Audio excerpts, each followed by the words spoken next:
ఆపదామపహర్తారం దాతారం సర్వసంపదాం లోకాభిరామం శ్రీరామం భూయో భూయో నమామ్యహం.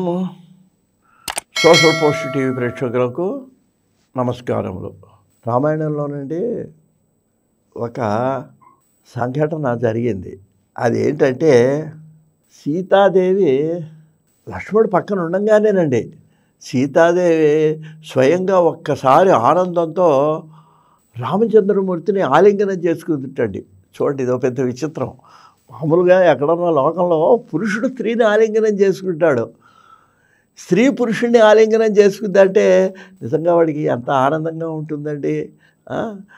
వనిత తనంతట వలచి వచ్చిన స్త్రీ తనంతట తానే పురుషుడి దగ్గరికి వస్తే ఆ అనుభూతి వేరుగా ఉంటుంది. సామాన్యంగా లోకంలో ఎవరో ఆడవాళ్ళ గురించి ఎన్నో తాపత్రయాలు పడుతుంటారు, ఎన్నో తంటాలు పడుతుంటారు, ఇది లోక సహజం. అలా కాకుండా స్త్రీయే మరి ఆలింగనం చేసుకుంది అమ్మవారు. అందుట్లో అమ్మవారు ఆవిడ భర్తను ఆలింగనం చేసుకుంది అంటే అర్థం ఏంటి మనం గమనించాల్సింది? ఆ అమ్మవారు అంత సంతోషపడిందండి. దేనికి? వాళ్ళ ఆయన యొక్క పరాక్రమం చూసి.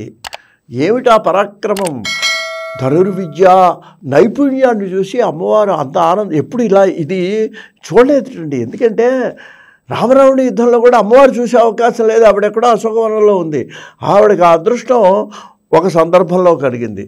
ఎప్పుడు అన్నట్లయితే ఖరదూషణులు అనేటువంటి రాక్షస సంహారం అప్పుడు వాళ్ళిద్దరే కాదండి, వాళ్ళతో పాటు 14,000 మంది రాక్షసులు వచ్చారటండి. ఇది విశేషం మనం గమనించాలి.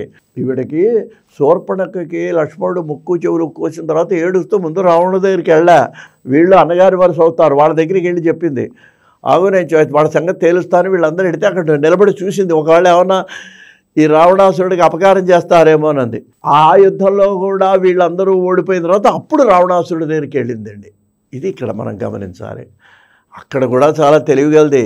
ఆవిడేమీ వెళ్ళిపోయి అన్నయ్య నాకు ముక్కు చెవులు కోసాడని చెప్పలే, సీత అందమైందని చెప్పింది రావణాసురుడితో. ఇది ఒక రాజకీయం.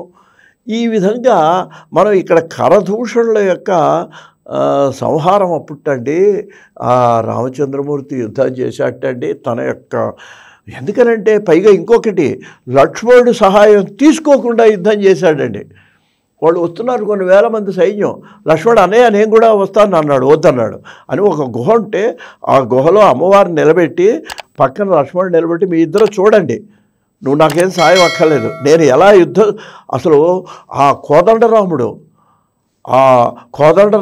యొక్క ఆ ధనుర్విద్య నైపుణ్యాన్ని ఇక్కడ ఖరదూషణుల యొక్క సంహారంలో చూపెట్టాటండి. అందుకే అక్కడ వాల్మీకి ఒక మాట రాస్తాటండి, రూపం అప్రతిమం తస్య రామస్య అక్లిష్టకర్మణ. ఆ రాముడు ఏంటంటే క్లిష్టమైన పనులు కూడా చాలా తేలిగ్గా చేస్తాడండి. అంతమంది వేల మంది వస్తుంటే అసలు భయపడలే ఆయన. భయపడకుండా ఎలా ఉన్నట్టు బభూవ రూపం క్రుద్రస్య రుద్రస్యేవ పినాకిన. ఆయన యొక్క రూపం ఎలా ఉందంటే పినాకం అనే ధనస్సు గల శివుడు అవసరం వస్తే యుద్ధం చేసినప్పుడు ఎట్లా ఉంటుందో ప్రళయకాలంలాగా ప్రభంజనంలాగా ఆయన యొక్క ధనస్సుటండి యుద్ధం చేస్తుంటే అది అట్లా వంగిపోయిందిటండి, ఒక చక్రంలాగా వంగిపోయిందిటండి. ఎప్పుడు బాణం తీస్తున్నాడో, ఎప్పుడు బాణం వేస్తున్నాడో, ఎప్పుడు వదిలిపెడుతున్నాడో అసలు ఆశ్చర్యం కలిగిందండి అమ్మవారికి. లక్ష్మణుడు కూడా మా అన్నయ్య ఇంత ప్రతిభ ఉందా అనుకొని ఆయన వాళ్ళిద్దరూ కూడా ఆశ్చర్యపడేట్టుగా ఆ యొక్క యుద్ధం ఆ రామచంద్రమూర్తి చేశాడండి. చేసి ఒక్కోసారి అండి ఆ ధనస్సులో వంచితే బాణాలు వదిలేసినప్పుడు చక్రంలాగా ఉందిటండి. ఆ రకంగా బాణాలు వేస్తూ 14,000 మంది రాక్షసులు ఒక్క పూటలో ఆయన సంహారం చేశాడు. సంహారం చేసిన తర్వాత అప్పుడు యువతలకు వస్తేటండి ఆవిడ ఆ సీతాదేవి ఆలింగనం చేసుకుందిటండి. అక్కడ వాల్మీకి వర్ణిస్తాడండి, పునః పరిష్వజ్య శశిప్రభానన. ఏదో సామాన్య స్త్రీయా, శశిప్రభానన, చంద్రుని వంటి అందమైన ముఖం కలిగినటువంటి సీతాదేవి, సాక్షాత్తు లక్ష్మీదేవి అవతారం. అటువంటి ఆ అందమైన స్త్రీ వచ్చి పరిష్వజ్య ఈయన్ని కౌగిలించుకొని ఆనందపడి, రామచంద్ర నువ్వు ఎంత బాగా యుద్ధం చేసావయ్యా అని మెచ్చుకున్నదిటండి. ఇది రామాయణంలో అన్ని రసాలు, శృంగారం, హాస్యం, కరుణ అన్నీ ఉన్నాయండి.